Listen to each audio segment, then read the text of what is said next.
would like to start with a John Lennon quote because this saying has greatly influenced my life, and it goes like this.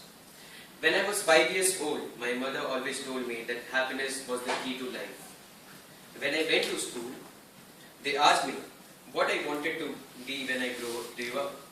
I wrote down happy. They told me I didn't understand the sign, and I told them they didn't understand life. I was born in a small town called Basti in Uttar Pradesh and never looked up the place in map because I have absolutely no memories of it.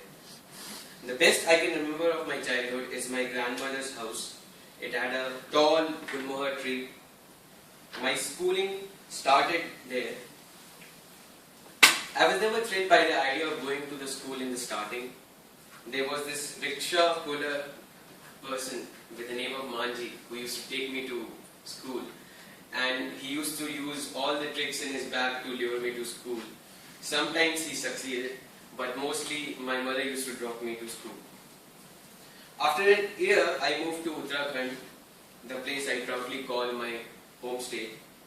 My love for Himalayas is pretty much evident in the fact that I visit Himachal Pradesh every year since last 5-6 years. In fact, I am going tomorrow evening for a trip. I can describe Himalayas by a line I took from internet a few days ago while I was preparing this speech.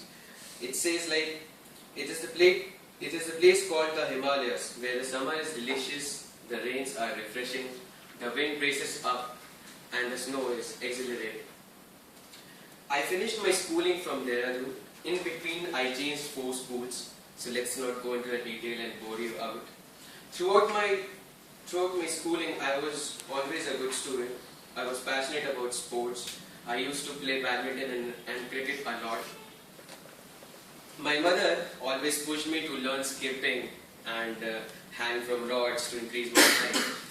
She even thought Complan could make a difference. But alas, the theory of bad genes came into play, as you can see. I wouldn't call it bad genes as such. I always have maintained this line when I say good things come in small packages. My college was more about extracurricular than studies. I was more into learning guitar. I formulated my own music band, which actually didn't perform very well in the end. And I came to know that people have different opinions about music, and you can't force someone to like that kind of music and play that.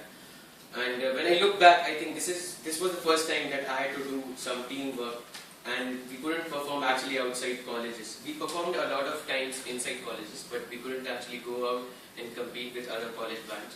That is something I regret. Back in college, I learned to play football. I was at my peak in my second year when we came first in intra-departmental football tournaments. In our college, there was this week that was called Institute Week, in which all the departments had this competition among themselves in cultural and sports activities, and it was played with highly competitive spirit. So we came first in football, and I was part of the team. In the same year, I came second in college marathon. The month was January 2009. I remember it vividly. I practiced through the December break in the unforgiving winter mornings at Dehradun, where the temperatures dropped as low as around 5 or 4 degrees Celsius. So I always had a hunch that I could win it. I had practiced it a lot. On the racing day, when I was running towards the finishing line, a dear friend of mine with arms wide open, ready to give me a hug, and I literally jumped on him and we fell over.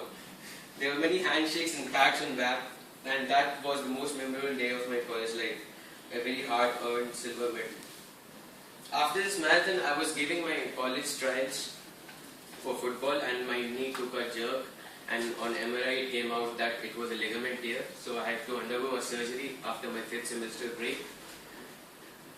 While back in Bangalore, I have continued my passion for running. I have completed 3 different 10K runs in last 2 years, and I plan to run 2 more 10-kilometer runs in this year itself, and a half marathon too. I have always maintained that I am perfectly average guy, as is very much visible from above average weight and below average height. The problem with being perfectly average guy is that you can adjust quickly with the environment and settle down. It takes a lot of effort to come out of your comfort zones, but recently I've tried to take as much risks as possible and come out of the comfort zone and do things differently. I'm an avid traveler. I have traveled a lot. I've gone on bike trips. I've covered Wayanad, Pondicherry, Kurg, Bakal Fort, Bangalore, all on bikes. And in the coming month, I'm going to cover Jog Falls in north parts of Karnataka. I would like to end my speech by another quote.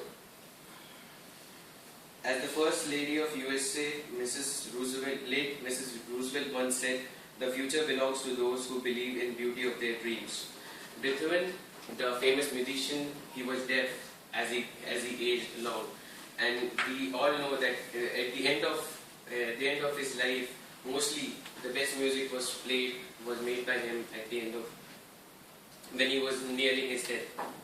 So all of us can learn from him and from this quote. Thank you.